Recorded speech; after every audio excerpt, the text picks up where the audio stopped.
Alors en septembre dernier, je me suis retrouvé au beau milieu des champs de cannabis au Maroc. Il y avait des plantes de presque 2 mètres de haut et j'ai pu rencontrer de manière exceptionnelle les nouveaux acteurs de ce marché du cannabis légal. Voilà, c'est le trésor vert. Pour nous, pour les journalistes, tourner dans le Rif, dans le fief du cannabis, c'est très compliqué. Il y avait jusqu'ici très peu d'équipes de télévision qui étaient autorisées officiellement à venir filmer. Nous, on a pu être autorisés de manière exceptionnelle à filmer les cultivateurs et les producteurs après plusieurs mois de pourparlers, de négociations. Tous ces cultivateurs qu'on a rencontrés vendaient il y a encore quelques années toute leur récolte aux narcotrafiquants. C'est terminé, on n'a plus rien à voir avec ces trafiquants. Toutes ces cultures, c'est légal. Les coopératives viennent nous acheter notre récolte. On est soulagés. Et puis regardez, ça fait travailler beaucoup de monde. Alors l'une des rencontres les plus fortes qu'on a faites dans le Rif marocain, c'est avec Abdelatif Adebib. C'est un monsieur de 70 ans qui est un militant historique de la légalisation du kiff, le cannabis au Maroc. En fait, c'est quelqu'un de très engagé, qui est issu d'une famille rifaine, qui est une région très rebelle, et qui se bat depuis 40 ans sans relâche pour que cette culture ancestrale soit reconnue et que ces cultivateurs n'aient plus honte et tirent des revenus de leur travail. Ça fait plaisir de rentrer dans cette chambre de ma grand-mère. Ça me rappelle mon enfance, les souvenirs qui viennent. Il sert de chambre de stockage de la Veldia. C'est comme le vin qui se repose. Donc il doit se reposer pendant cette période-là. On cherche un partenaire, c'est-à-dire une boîte qui fabrique des médicaments, on verra. Donc il y a 3 ans, après des années de débats politiques au Maroc, le roi Mohamed VI a décidé de légaliser la culture du cannabis à des fins thérapeutiques, industrielles et médicales, mais pas à des fins récréatives. Tous ces cultivateurs de la filière légale, ils vont vendre la plante qui va être séchée à des coopératives. Ensuite, elle va être transformée en résine. Avant, ça devenait du hashish pour le fumer.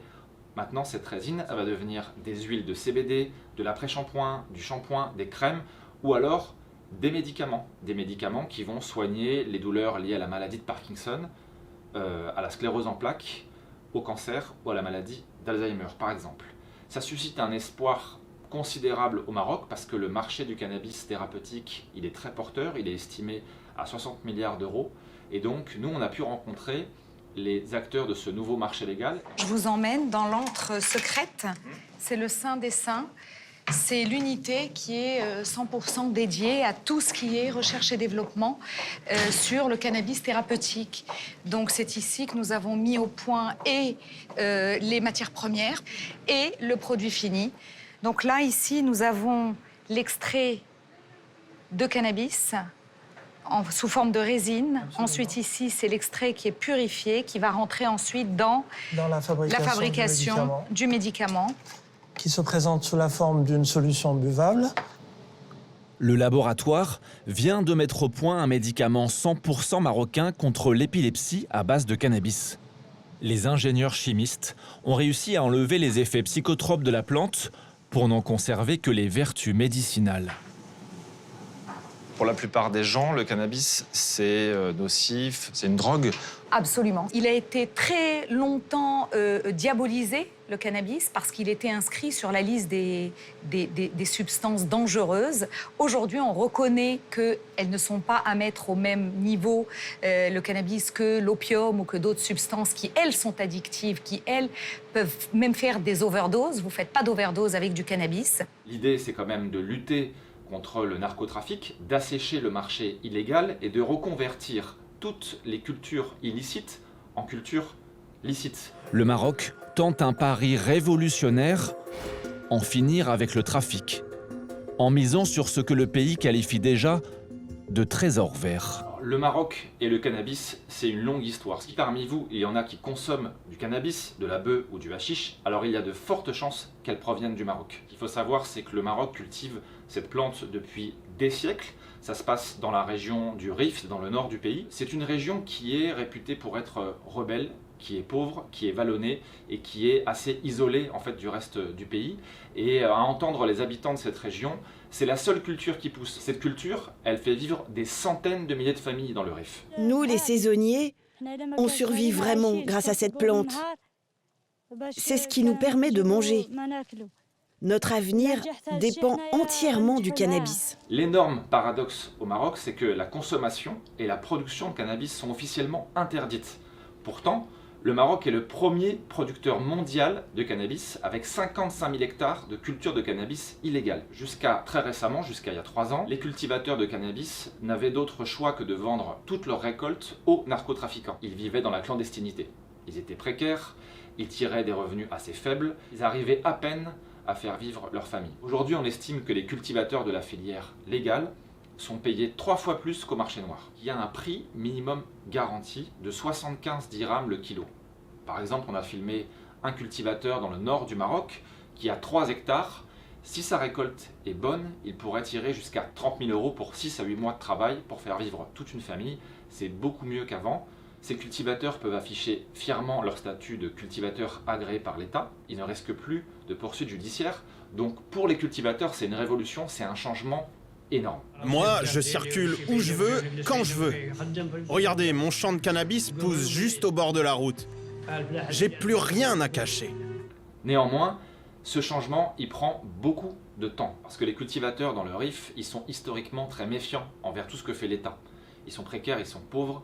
Souvent, ils n'ont même pas de pièce d'identité et ils n'ont jamais rempli un papier administratif de leur vie.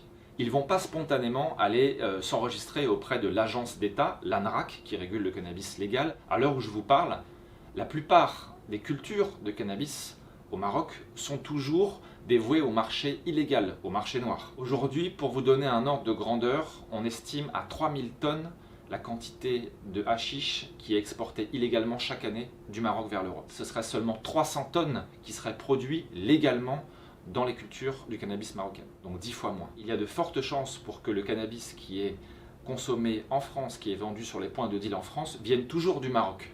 La demande n'a jamais été aussi forte pour la consommation de cannabis en France, mais aussi en Europe. Le Maroc a envie de montrer aussi qu'ils vont lutter contre le narcotrafic, qui est devenu un problème majeur, pas seulement en France, mais en Europe.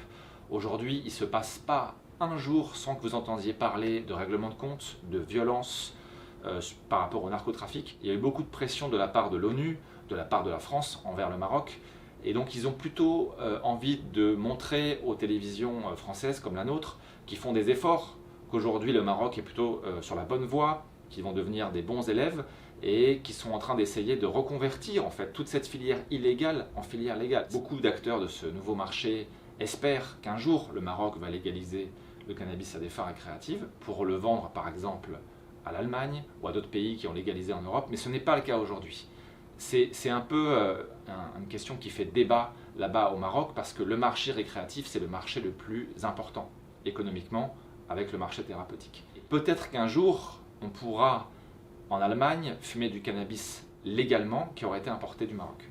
Si ce thème vous intéresse et que vous voulez voir ce reportage en intégralité, il est disponible sur la plateforme France.tv. Pour notre dernière vidéo, c'est là.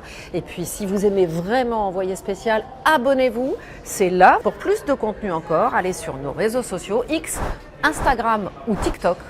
On vous attend.